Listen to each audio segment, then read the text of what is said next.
Welcome back, students. As you know that we are discussing about chapter number 13, sound, and in our last class I had taught you how sounds produced by humans. Understand? So today we are going to discuss something more related to sound, and in this class we will discuss about musical sound. As you all know that various types of sound being produced and we observe different types of sound around us. हम लोग अपने आसपास बेटा बहुत सारे कई types के sound सुनते हैं. कुछ साउंड हमें डिस्टर्ब कर देते हैं. Some sounds are pleasurable for us. So we will discuss about that in today's class. First of all let's see here musical sound. Musical sound होता क्या है बेटा? So regular vibrations produce musical sound.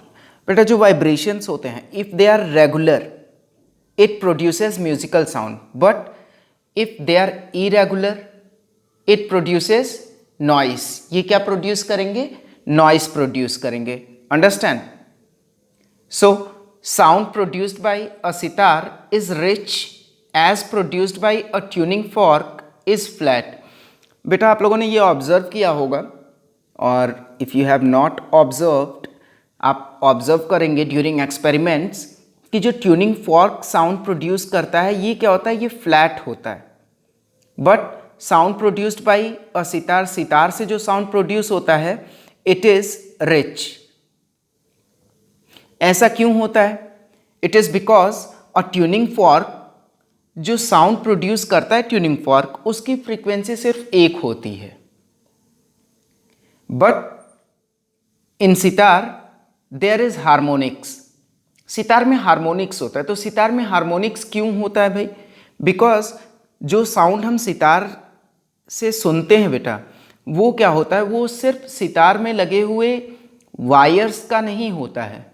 It is because of the vibration of complete sitar. Understand? And जब harmonics की बात कर रहे हैं हम लोग, तो हार्मोनिक्स क्या करता क्या है भाई? ये हार्मोनिक्स से होता क्या है? So harmonics provides richness and quality to sound. Harmonics बेटा ये साउंड को एक क्वालिटी प्रोवाइड करता है, एक रिचनेस प्रोवाइड करता है. And to produce a music it is required to play various notes in a fixed ratio.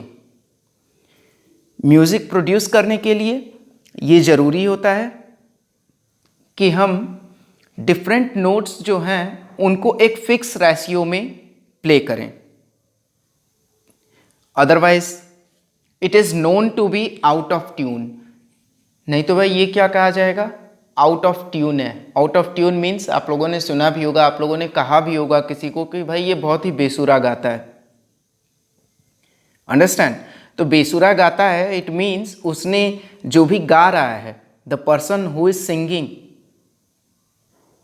Haven't played the notes in a fixed ratio.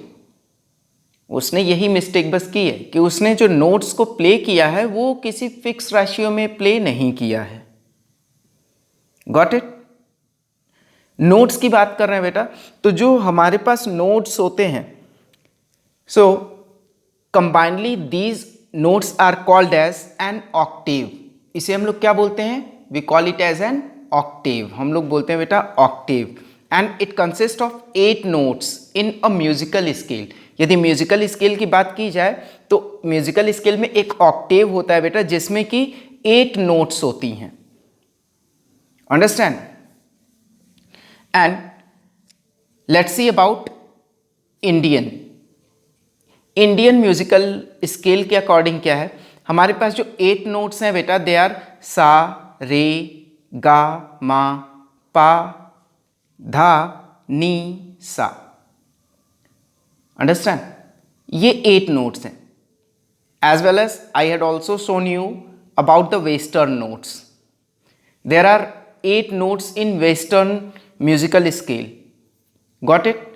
And अब इसमें एक फैक्ट है बेटा कि ये कैसे होता है। तो इसका क्या है कि जो हमारा जो पहला नोट है, फर्स्ट नोट जो है, ये किसी भी रेशियो पे हम प्ले करें that doesn't matter, but rest of all the notes, जो बाकी की नोट्स हैं बेटा, वो हम प्ले करेंगे किसके अकॉर्डिंग?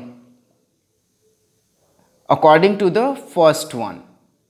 जिस रेशियो में हमने फर्स्ट को प्ले किया है उसी रेशियो पे, मीन्स कहने का कि हम चलेंगे तो फर्स्ट नोट के ही बेस पे चलेंगे। Got it? Now as we are discussing about music, so all of you are aware from the various types of musical instruments. अब भाई देखो, टेक्नोलॉजी की वजह से तो बहुत सारे इंस्ट्रूमेंट्स हमारे आसपास हैं, अंडरस्टैंड, बट हम लोग जो लीगली बेसिकली हम लोग के पास जो इंस्ट्रूमेंट्स होते हैं, जो बेसिक इंस्ट्रूमेंट्स होते हैं, हम उनकी बात करेंगे। So as you all know that vibrations produce sound. Sound कहाँ से प्रोड्यूस होता है भाई? वाइब्रेशन से। तो जब वाइब्रेशन से साउंड प्रोड्यूस होता है तो on the basis of that vibrations, means उन वाइब्रेशंस के अकॉर्डिंग वो कैसा साउंड प्रोड्यूस कर रहे हैं, कहाँ पे वाइब्रेट हो रहे हैं। वाइब्रेशन जो है वो सॉलिड में हो रहा है, लिक्विड में हो रहा है, गैसियस वाइब्रेशन है। On the basis of this, these instruments are classified as follows and we will discuss about it in a sequence. So first of all we will discuss about stringed instruments. Stringed instruments means ऐसे instruments बेटा जिनमें string का use होता है, जिनमें vibration जो होता है वो एक स्ट्रिंग में होता है, एक वायर में होता है। अंडरस्टैंड? सो स्ट्रिंग्ड इंस्ट्रूमेंट्स को हम कह सकते हैं vibrations in metal wires produce sound. जो वाइब्रेशन मेटल वायर्स में होता है वो साउंड प्रोड्यूस करता है भाई। And it has been varied, हम इसको वेरी भी कर सकते हैं, चेंज भी करते हैं, by extending its length. Whose length? The length of metal wires.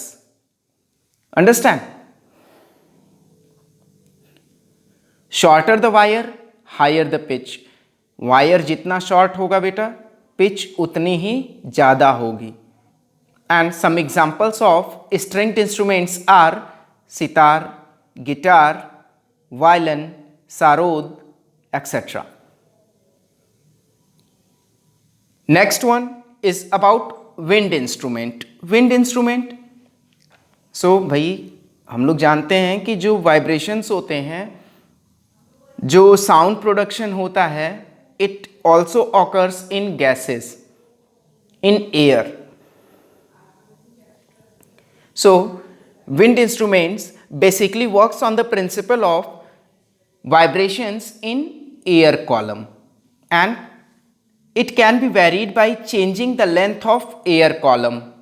air column की लेंथ हम चेंज करेंगे, साउंड वेरिएशन हमको देखने को मिलेगी, साउंड की पिच चेंज होती जाएगी। Got it? For example, flute, sehnai, etc. These are some wind instruments. Now come to the next one, that is percussion instrument. Percussion instruments बेटा, आप लोगों ने तबला देखा होगा, ड्रम देखा होगा, सो मृदंगम देखा होगा। मेनली हम बात करते हैं ड्रम की, जो बेसिकली आप लोग यूज़ करते हैं during your exercise time, PT time पे आप लोग यूज करते हैं। And it is based on the vibrations of stretched skin, and because of the stretched skin sound going to produced by its vibration. इसके vibration से, यानी जो stretched membrane होती है, स्किन होती है, इसके वाइब्रेशन से साउंड प्रोड्यूस होता है। एंड आप सभी लोग ये जानते हैं कि भाई हम इसको जितना हार्डली हम स्ट्राइक करेंगे उतना ही ज़्यादा साउंड ये प्रोड्यूस करेगा। So we can say that harder the strike, louder the sound, and its pitch can be changed. इसकी भी पिच हम चेंज कर सकते हैं। कैसे चेंज कर सकते हैं? By stretching the skin, by stretching the membrane. हम स्किन को और ज़्यादा टाइट करके, मेम्ब्रेन को और ज़्यादा स्ट्रेच करके हम चाहें तो इसकी पिच चेंज कर सकते हैं according to our requirement, according to our needs. And already I had told you, drum, tabla, mridangam are some examples of percussion instruments. So students, this is all for this class, and we had discussed about musical sound, music in this class. In our next class, we are going to discuss about what?